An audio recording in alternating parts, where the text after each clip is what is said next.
Today is June the 3rd. Why did the Holy Spirit come? Let's find out together as we read John chapters 15 to 17.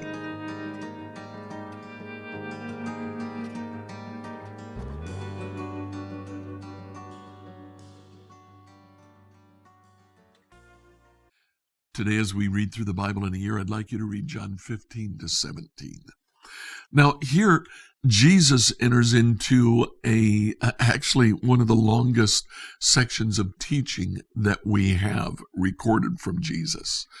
The Sermon on the Mount at the beginning of Matthew, and then this homily to the disciples, 15 through 17, where Jesus talks to his disciples about the coming of the Holy Spirit and then prays for them.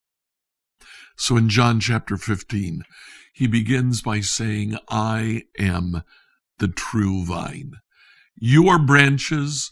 The Father is the worker who comes and helps us to grow.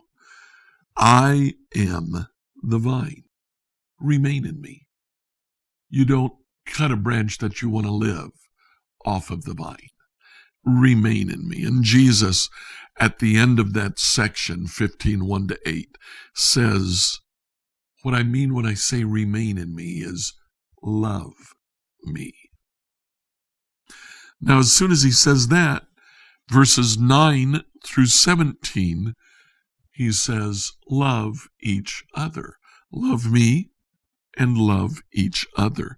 Then in 15, from 18 to 25, he says, don't love the world. Love me, love each other, but don't become too attached to this world. In verse 26, he says, I'm sending you the Holy Spirit. And the Holy Spirit, when he comes, will speak about me. Chapter 16, Jesus starts by saying, stand firm. Persecution is coming. Stand firm. In 16:5, pretty much down through verse 15, he says, the Holy Spirit is coming. And when the Holy Spirit comes, he will show you what the truth is. Starting in verse 16, he says, in a little while, you won't see me anymore. And a little while after that, you will see me again. Now the disciples are really confused. And so they began asking him questions.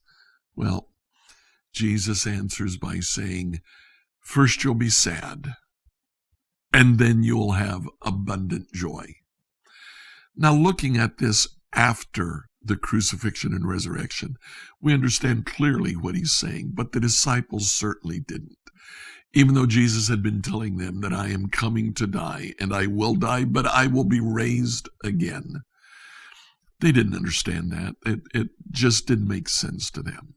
So, Jesus says, you'll have sadness, then you'll have joy. Now, throughout this passage, he intersperses references to the Holy Spirit. In 14, he says, the Holy Spirit will be with you. Why did the Holy Spirit come? To be with us. In chapter 15, verse 26, he says, he will bear witness of me, of Jesus.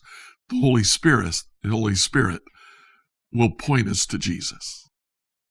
And then in chapter 16, verse 8, he says, when the Holy Spirit comes, he will convict the world of sin, of righteousness, and of judgment.